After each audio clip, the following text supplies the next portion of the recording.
저는 2, 3학년도 수능까지는 선택 과목으로 미적을 선택했지만 2, 4학년도 수능부터는 확통으로 선택 과목을 바꿨습니다. 그러니까 진짜 말 그대로 확통 노베였던 건데요. 2, 4학년도 수능에서는 공통에서 3점짜리 한 문제, 그리고 확통에서 4점짜리 한 문제를 틀리면서 총 93점을 받을 수 있었습니다. 근데 여기서 한 가지 여러분들이 알고 가셔야 될 게 제 작년 9월 모의고사 수학 성적이 70점대 초반이었다는 거예요. 근데 이 점수는 찍어서 맞춘 문제들까지 포함된 점수였습니다. 그러니까 제 실제 성적은 60점대 중후반 정도였던 거예요. 결론적으로 저는 수능 직전 약 2달 동안 20점이 넘는 점수를 끌어올릴 수 있었던 겁니다. 그래서 이번 영상에서는 제가 어떻게 이 짧은 기간 동안 수학 점수를 이렇게 확 끌어올릴 수 있었는지 그 핵심 전략에 대해서 말씀드리려고 합니다. 자, 길게 끌 거 없이 결론부터 바로 말씀드릴게요. 제가 수학 성적을 이렇게 급격하게 끌어올릴 수 있었던 전략은 바로 단계 정리 전략입니다. 쉽게 말하면 수학 문제풀이의 메커니즘을 나만의 언어로 단계별로 정리해보는 연습을 하는 거예요. 아직 잘 와닿지 않으실 것 같아서 예를 들어서 설명을 한번 드려보겠습니다.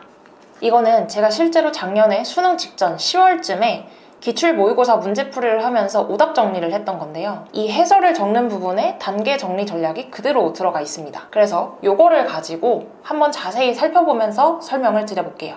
요거는 작년에 제가 실제로 사용했던 수학 오답 노트입니다. 보통 여러분들이 생각하는 오답 노트랑은 조금 다르죠. 보통은 노트에다가 많이 정리를 하시는데 저 같은 경우는 이렇게 인덱스 카드에다가 정리를 했습니다. 그 이유는 사실 여러 가지가 있는데 가장 큰 이유는 뭐였냐면 일단 공부를 하다 보면 내가 부족한 부분만 남겨놓고 아는 부분들은 좀 제외를 해나가야 되는데 그냥 노트에다가 문제 붙이고 해설 쓰고 이렇게 돼 있다 보면 내가 아는 문제들을 제외하기가 쉽지가 않았어요. 그러다 보니까 저는 이렇게 중간중간 카드를 그냥 이렇게 뺄 수 있는 인덱스 카드를 선택을 했습니다.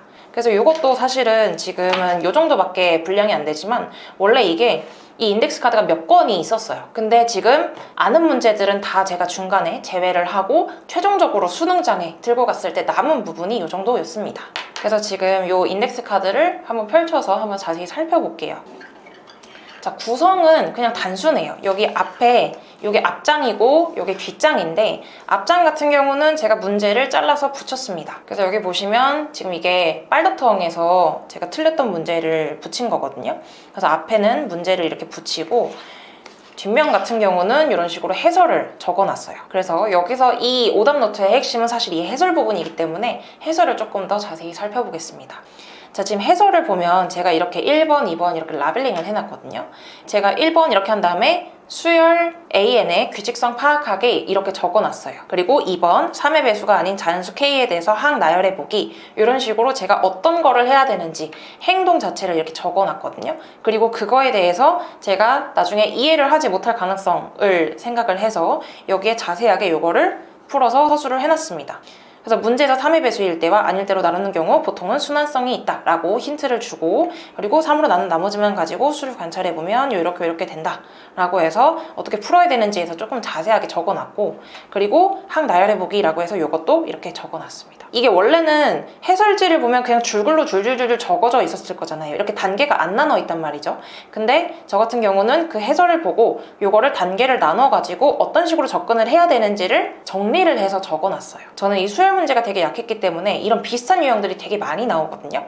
그러면 여기에서 이렇게 단계를 이렇게 나눠서 적어놨을 때 이 단계가 보통은 많이 겹쳐요. 그러다 보면 아, 내가 이 수열 문제 자체를 어떻게 접근해야 되는구나. 이 유형 자체는 내가 항상 이 단계를 거쳐서 접근하는 생각을 해봐야겠다라는 게 머릿속에서 자연스럽게 들어와요.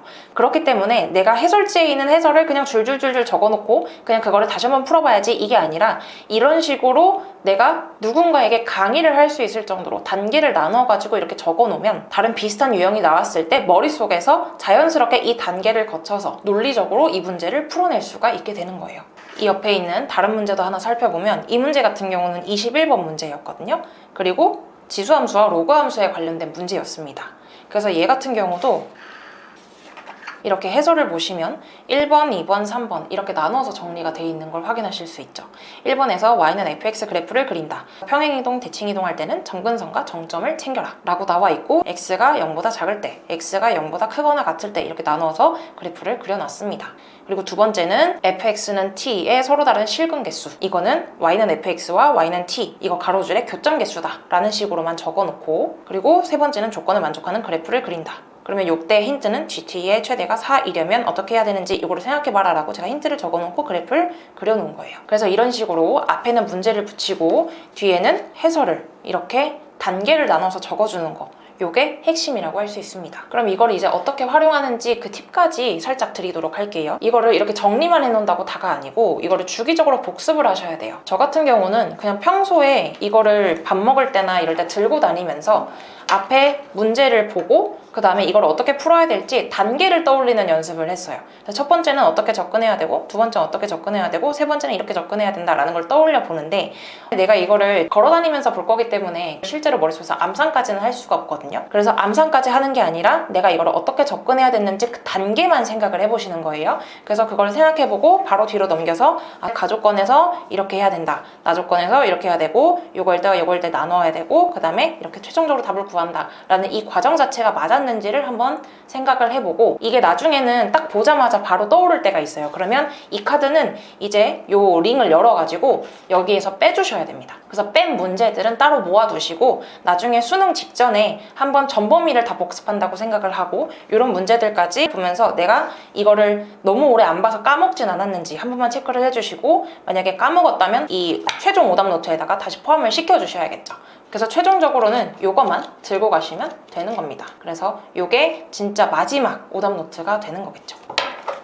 그래서 이런 식으로 수학을 정복을 하시면 생각보다 성적이 빨리 올라요. 저 같은 경우는 이 방법을 거의 9월 모평 끝나고 9월 한 중순쯤부터 시작을 해서 좀 너무 시간이 좀 촉박하긴 했지만 지금부터 시작을 하시면 충분히 원하시는 성적을 저보다 더 빠르게 올리실 수 있을 거라고 생각을 합니다. 이번 영상에서는 제가 수능 직전 2달 동안 20점 넘게 수학 점수를 끌어올릴 수 있었던 핵심 전략에 대해서 소개해봤습니다. 다시 한번 핵심을 정리를 해보자면, 내가 어떤 문제를 못 풀었을 때 그냥 해설지를 보고 내가 다시 한번 풀어보고 끝, 이게 아니라 나만의 언어로 바꾸어서 그거를 단계별로 정리를 해야 된다는 겁니다. 이전에 제 영상에서도 그렇고 앞으로 올릴 영상들에서도 제가 계속해서 강조할 부분이 있는데 바로 능동성이에요. 그냥 남이 떠먹여주는 공부만 하는 것이 아니라 내가 부족한 것을 적극적이고 능동적이게 스스로 찾아가면서 채워나가는 공부 태도, 그거를 명심하면서 공부를 한다면 성적은 오를 수밖에 없어요. 그럼 우리가 해야 되는 건 그 공부 태도를 유지하면서 끝까지 포기하지만 않으시면 됩니다.